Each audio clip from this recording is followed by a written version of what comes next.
حضرت سفیان ثوری رحمۃ اللہ علیہ کے 87 ارشادات۔ الحمدللہ رب العالمین والصلاة والسلام علی خاتم النبیین، اما بعد فاعوذ باللہ من الشیطان الرجیم، بسم اللہ الرحمن الرحیم۔ حضرت سفیان ثوری رحمۃ اللہ علیہ کے 87 ارشادات، یہ رسالہ المدینۃ العلمیہ کی کتاب اللہ والوں کی باتیں سے تیار کیا گیا ہے۔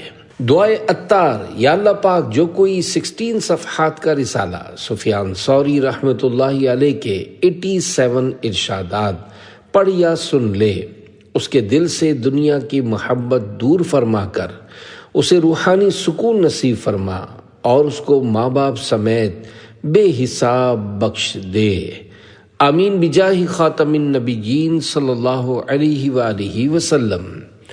درود شریف کی فضیلت صحابی مصطفیٰ حضرت جابر رضی اللہ عنہ کے والد گرامی حضرت سمورہ سوائی رضی اللہ عنہ روایت فرماتے ہیں کہ ہم سرکار علی وقار صلی اللہ علیہ وآلہ وسلم کے دربار عالی شان میں حاضر تھے کہ ایک شخص حاضر ہو کر عرض گزار ہوا، یا رسول اللہ صلی اللہ علیہ وآلہ وسلم، اللہ پاک کی بارگاہ میں سب سے اچھا عمل کون سا ہے؟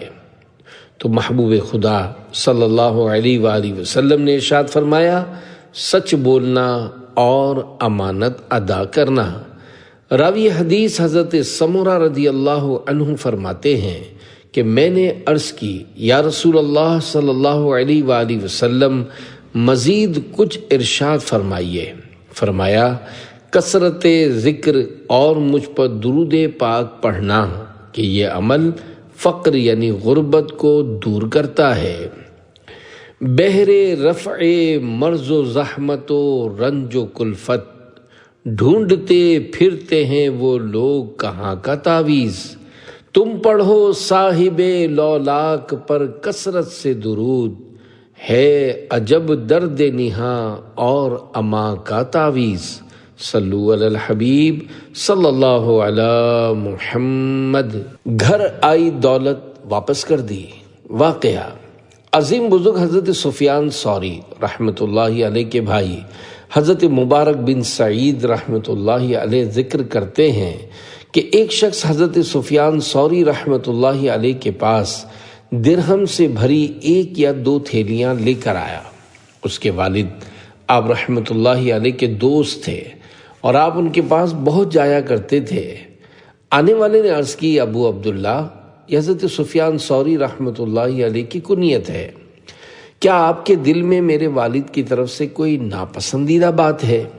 آپ نے فرمایا، اللہ پاک تمہارے والد پر رحم فرمائے، وہ تو ایسے تھے، یعنی آپ نے اس کے والد کی تعریف کی۔ اس نے عرض کی، ابو عبداللہ، میں چاہتا ہوں کہ آپ ان دراہم کو لے لیجئے اور اپنے گھر پر خرچ کیجئے۔ آپ رحمۃ اللہ علیہ نے اس سے وہ درہم لے لیے، اور جب وہ شخص اٹھ کر وہاں سے نکلنے لگا تو آپ نے وہ تھیلی مجھے دیتے ہوئے فرمایا، مبارک، یہ اسے دے دو۔ اور اس شخص سے فرمایا، اے میرے دوست کے بیٹے، میں چاہتا ہوں کہ یہ مال تم لے لو۔ اس نے عرض کی، ابو عبداللہ، کیا آپ کو اس کے بارے میں کوئی شک ہے؟ فرمایا، نہیں، لیکن میں یہ چاہتا ہوں کہ یہ تم لے لو۔ آپ نے اسے کئی مرتبہ کہا تو وہ اسے لے کر چلا گیا۔ جب وہ چلا گیا تو میں خود کو روک نہ سکا اور اپنے بھائی حضرت سفیان رحمۃ اللہ علیہ سے ناراض ہوتے ہوئے عرض کی، آپ پر افسوس ہے، آپ کا دل ہے یا پتھر؟ کیا آپ کو مجھ پر رحم نہیں آتا؟ کیا ہمارے اور اپنے بچوں پر رحم نہیں آتا؟ اس کے علاوہ میں نے انہیں اور بھی بہت کچھ کہا۔ آپ رحمۃ اللہ علیہ نے فرمایا، اللہ، اے مبارک، مطلب یہ کہ تم اس مال کو مزے سے کھاؤ اور اس کا حساب مجھ سے ہو۔ اللہ پاک کی ان پر رحمت ہو اور ان کے صدقے ہماری بے حساب مغفرت ہو، آمین بجاہ خاتم النبیین صلی اللہ علیہ وآلہ وسلم، صلو علی الحبیب صلی اللہ علی محمد۔ پیارے پیارے اسلامی بھائیوں، دیکھا آپ نے کہ حضرت ابو عبداللہ سفیان بن سعید ثوری رحمۃ اللہ علیہ کس قدر خوف خدا رکھنے والے، دنیا سے بے رغبت اور دنیاوی مال کے حساب و کتاب سے ڈرنے والے تھے۔ آپ رحمۃ اللہ علیہ کا شمار تبع تابعین میں ہوتا ہے۔ آپ بہترین عالم، محدث، بہت بڑے عبادت گزار اور اللہ پاک کے ولی تھے۔ آپ کے مقام و مرتبے اور عظمت و بلندی کو کئی علماء کرام نے اجاگر کیا اور کتب میں اس کا ذکر کیا، بلکہ آپ رحمۃ اللہ علیہ اس قدر بابرکت بزرگ ہیں کہ جو آپ کی صحبت اختیار کرتا یا آپ کے وسیلے سے کوئی بات کرتا تو علماء کی نظر میں اس کی قدر بھی عظیم ہو جاتی۔ عظیم تابعی بزرگ حضرت عبداللہ بن مبارک رحمۃ اللہ علیہ فرماتے ہیں، مجھے حضرت سفیان ثوری رحمۃ اللہ علیہ کی محافل بہت پسند ہے، کیونکہ میں جب بھی انہیں دیکھنا چاہتا تو کبھی ورع و تقوی کی حالت میں، کبھی نماز پڑھتے ہوئے اور کبھی فقہی مسئلے میں غور کرتے ہوئے دیکھتا۔ حضرت سفیان ثوری رحمۃ اللہ علیہ نے مختلف مواقع پر ایسے پر حکمت اور ایمان افروز اقوال ارشاد فرمائے ہیں کہ اگر مسلمان ان پر عمل کریں تو اس سے انشاءاللہ ان کی دنیا و آخرت سنور سکتی ہے۔ انہی میں سے چند اقوال کچھ تسہیل کے ساتھ یہاں پیش کیے جا رہے ہیں۔ اللہ پاک کی رضا پانے اور علم دین حاصل کرنے کی نیت سے ان اقوال کو سنیں اور نیت کریں کہ ان پر عمل بھی کریں گے انشاءاللہ الکریم۔ علم دین کی اہمیت اور ترغیب کے بارے میں 14 مدنی پھول۔ نمبر 1، حضرت سفیان ثوری رحمۃ اللہ علیہ نے فرمایا، علم اس لیے حاصل کیا جاتا ہے تاکہ اس کے ذریعے اللہ پاک کا ڈر اور تقوی حاصل ہو، اسی وجہ سے علم کو فضیلت دی گئی ہے۔ نمبر 2، علم سیکھو اور اس پر صبر اور برداشت سے کام لو اور اس کے ساتھ ہنسی کو مت ملاؤ ورنہ دل پتھر ہو جائیں گے۔ 3، اپنے ذریعے علم کو زینت بخشو، علم کے ذریعے خود کو زینت مت دو، مطلب یہ کہ علم دین کی دولت حاصل کر کے اپنے آپ سے جہالت کو دور کرو اور پھر اس علم کو پھیلاؤ۔ یہ نہیں کہ علم اس لیے حاصل کرو کہ لوگ آپ کی تعریف کریں یا آپ کو بڑا عالم کہیں۔ 4، علم دین کا طبیب ہے اور درہم دین کی بیماری ہے۔ جب طبیب ہی بیماری کو اپنی طرف کھینچے گا تو پھر دوسرے کا علاج کیسے کرے گا؟ 5، علم کا سب سے پہلا درجہ خاموشی، دوسرا توجہ سے سننا اور یاد کرنا، تیسرا اس پر عمل کرنا اور چوتھا اسے پھیلانا ہے۔ 6، فرائض کے بعد علم حاصل کرنے سے افضل عمل اور کوئی نہیں ہے۔ 7، آدمی کو چاہیے کہ اپنی اولاد کو علم حاصل کرنے پر مجبور کرے کیونکہ اس سے اس بارے میں پوچھا جائے گا۔ 8، حدیث شریف سونے چاندی سے زیادہ ہے مگر اسے حاصل نہیں کیا جاتا، یعنی اسے حاصل کرنے والے بہت کم ہیں۔ 9، علم حدیث عزت ہی عزت ہے، جو اس کے ذریعے دنیا چاہے گا تو دنیا ملے گی اور جو آخرت چاہے گا تو آخرت ملے گی۔ 10، لوگوں کے لیے حدیث سے بڑھ کر نفع مند یعنی فائدے مند کچھ بھی نہیں۔ 11، اگر مجھے معلوم ہو جائے کہ کوئی اخلاص نیت کے ساتھ علم حدیث طلب کرنا چاہتا ہے تو میں ضرور اس کے گھر جا کر اسے حدیث سناؤں۔ 12، حدیث شریف سیکھنے سے بڑھ کر افضل عمل کوئی نہیں بشرط یہ کہ نیت درست ہو۔ 13، علم عمل کے لیے ہی حاصل کیا جاتا ہے تو عمل کی وجہ سے علم حاصل کرنا چھوڑو، نہ علم حاصل کرنے کی وجہ سے عمل ترک کر دو۔ 14، حضرت سفیان ثوری رحمۃ اللہ علیہ بہت بڑے محدث تھے مگر اس کے باوجود عاجزی کرتے ہوئے فرماتے ہیں، میں چاہتا ہوں کہ حدیث شریف کے معاملے میں برابر چھوٹ جاؤں، یعنی ثواب ملے نہ پکڑ ہو۔ عبادت کے بارے میں 3 مدنی پھول۔ نمبر 1، جب میں قرآن پاک پڑھتا ہوں تو دل چاہتا ہے یہیں ٹھہر جاؤں اور اس کے علاوہ کسی چیز کی طرف نہ بڑھوں۔ 2، تلاوت قرآن میں زیادہ خوبصورتی اس وقت آتی ہے جب اس میں زہد یعنی تلاوت کرنے والے کے دل میں دنیا سے بے رغبتی بھی شامل ہو جائے۔ 3، حضرت سیدنا یحییٰ بن یمان رحمۃ اللہ علیہ بیان کرتے ہیں کہ میں نے حضرت سیدنا سفیان ثوری رحمۃ اللہ علیہ سے سوال کیا، ابو عبداللہ، عبادت کہاں اچھی ہوتی ہے؟ آپ رحمۃ اللہ علیہ نے فرمایا، جہاں روٹیوں کا بڑا تھیلا 1 درہم کا ملتا ہو تاکہ کوئی کسی دوسری کی طرف سوالیہ نظروں سے نہ دیکھے۔ مطلب یہ کہ عبادت اس مقام پر زیادہ سکون سے ہوتی ہے جہاں لوگوں کی بنیادی ضرورتیں آسانی سے پوری ہو جائیں، جیسے کھانے پینے کی چیزیں سستی ہوں تاکہ کوئی بھوک یا محتاجی کی وجہ سے دوسروں کے سامنے سوال یا امید بھری نظر نہ اٹھائے۔ خوف خدا کے بارے میں 3 مدنی پھول۔ نمبر 1، اللہ پاک بندے پر اس حاجت میں ضرور انعام فرماتا ہے جس میں وہ اللہ پاک کی بارگاہ میں کثرت سے گڑ گڑاتا ہے۔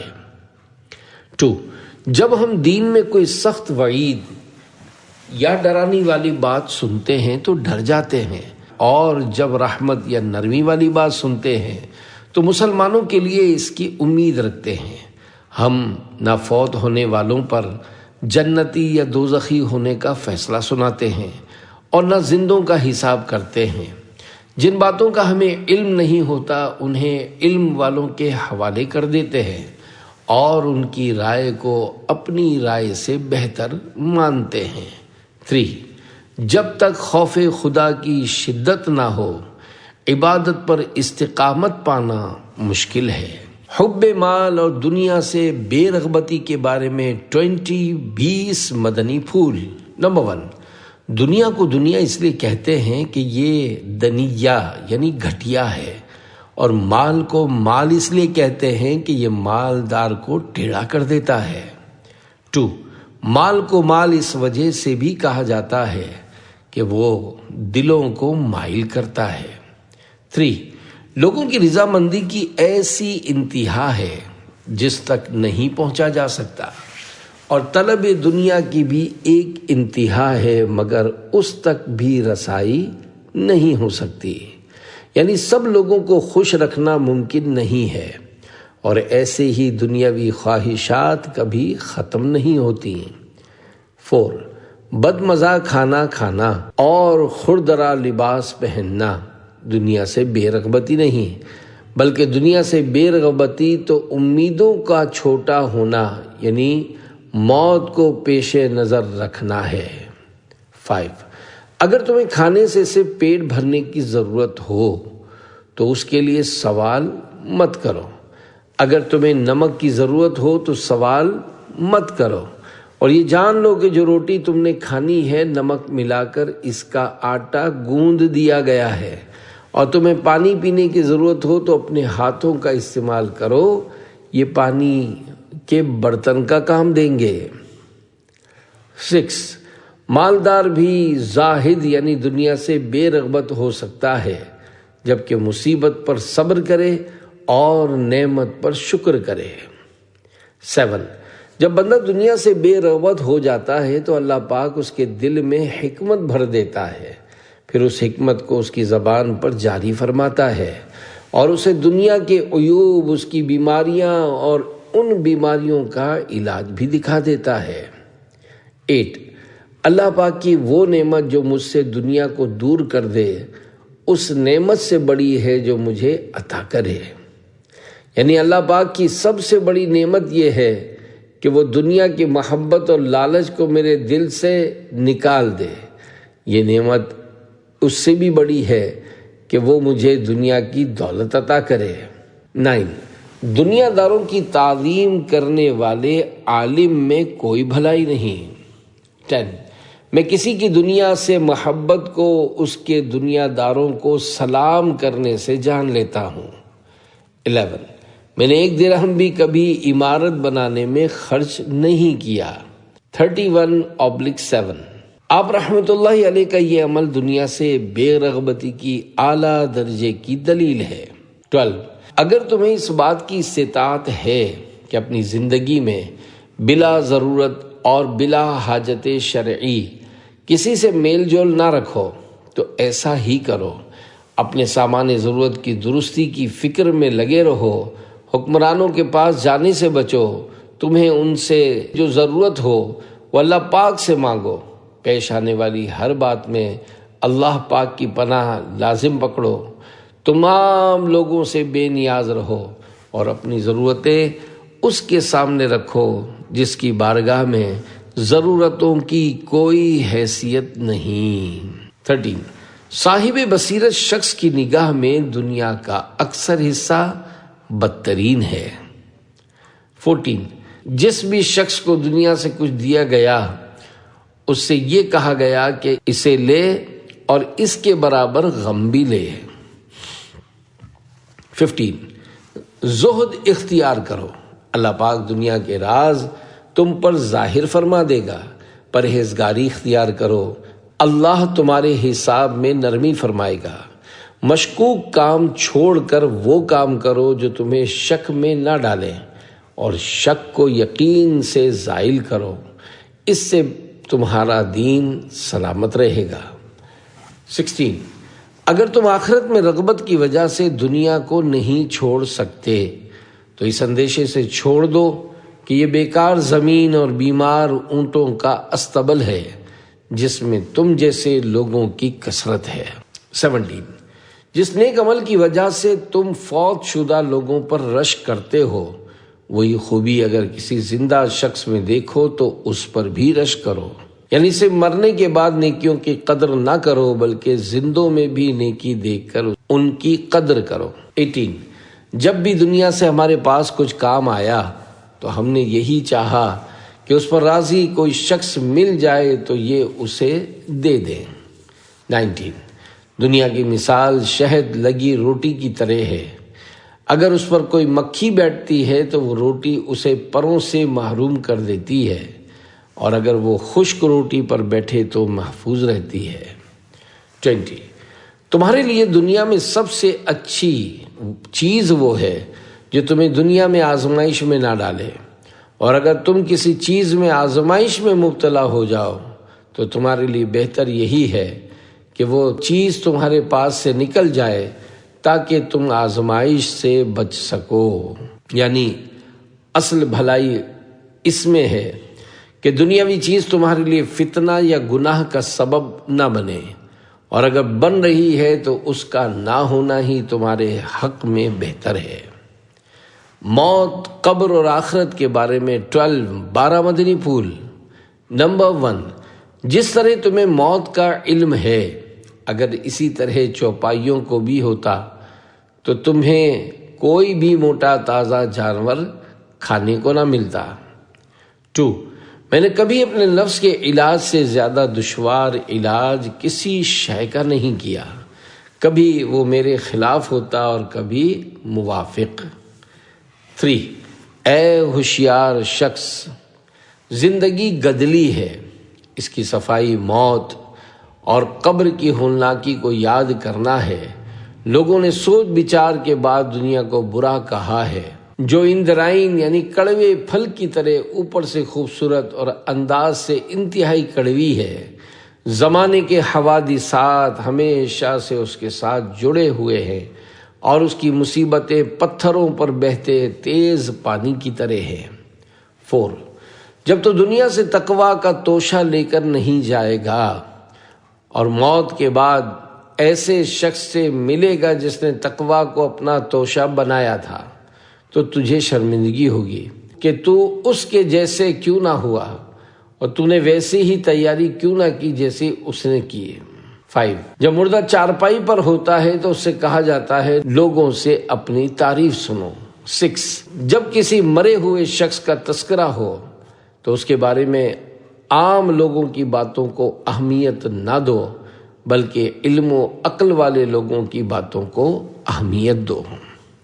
7، مرنے والے کے گھر والوں کو چاہیے کہ وہ مرنے والے کو کلمہ شہادت کی تلقین کریں یعنی جاں کنی کی حالت میں جب تک روح گلے کو نہ آئے فوت ہونے والے کو تلقین کریں، یعنی اس کے پاس بلند آواز سے پڑھیں، اشہد ان لا الہ الا اللہ واشہد ان محمد رسول اللہ صلی اللہ علیہ وآلہ وسلم، مگر اسے پڑھنے کا حکم نہ کریں۔ نیز جب اس نے کلمہ پڑھ لیا تو تلقین روک دیں۔ ہاں اگر کلمہ پڑھنے کے بعد اس نے کوئی بات کی تو پھر تلقین کریں کہ اس کا آخری کلام لا الہ الا اللہ محمد رسول اللہ صلی اللہ علیہ وآلہ وسلم ہو۔ فرمان مصطفیٰ صلی اللہ علیہ وآلہ وسلم کہ جس کا آخری کلام لا الہ الا اللہ ہو وہ جنت میں داخل ہوگا۔ 12 حضرت سفیان ثوری رحمۃ اللہ علیہ یہ شعر مثال کے طور پر پیش فرمایا کرتے تھے، باعوا جدیدا جمیلا باقیا ابدا بدارس خلق یا بئس متجرو۔ ترجمہ، انہوں نے نئی خوبصورت اور ہمیشہ باقی رہنے والی آخرت کو پرانی اور مٹنے والی یعنی دنیا کے بدلے بیچ دیا، ان کی تجارت کتنی بری ہے۔ شہرت سے بچنے کے بارے میں 7 مدنی پھول۔ نمبر 1، میں مکہ و مدینہ میں غریب، بے سہارا اور عبادت گزار لوگوں کے درمیان رہ کر دلی سکون پاتا ہوں۔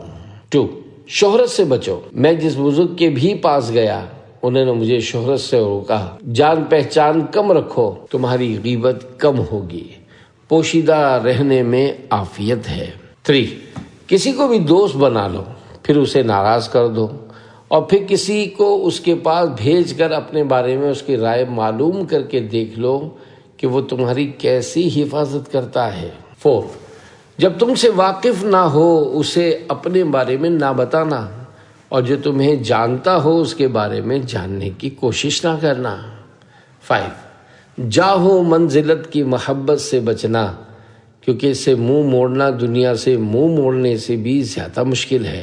6، میں چاہتا ہوں میں ایسی جگہ ہوں جہاں پہچانا جاؤں، نہ رسوا کیا جاؤں۔ 7، میں نے کسی بھی شے کو چھوڑنا عہدہ اور سربراہی چھوڑنے سے زیادہ آسان دیکھا۔ تم دیکھو گے کہ کوئی شخص کھانا، پانی، مال، کپڑے تو چھوڑ سکتا ہے، مگر جب اس سے عہدہ اور سربراہی کے معاملات میں جھگڑا کیا جائے تو وہ اس کا دفاع کرے گا اور دشمنی پر اتر آئے گا۔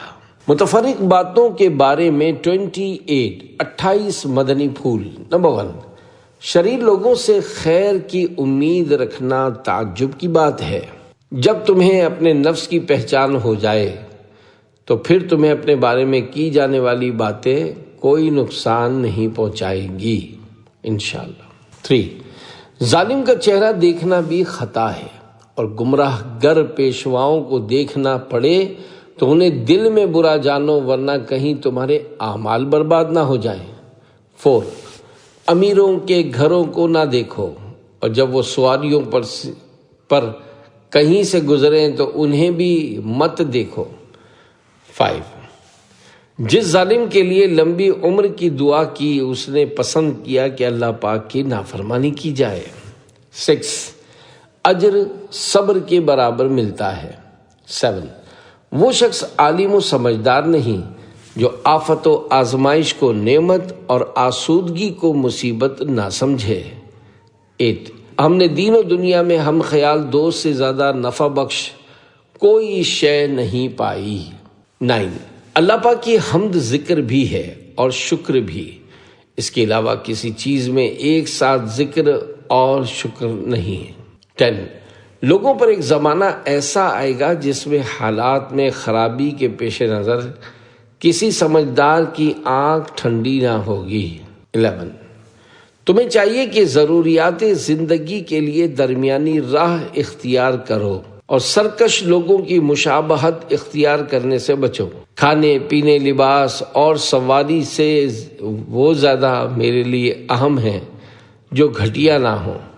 نیز متقی، امانت دار اور خوف خدا رکھنے والوں سے مشورہ لے لیا کرو۔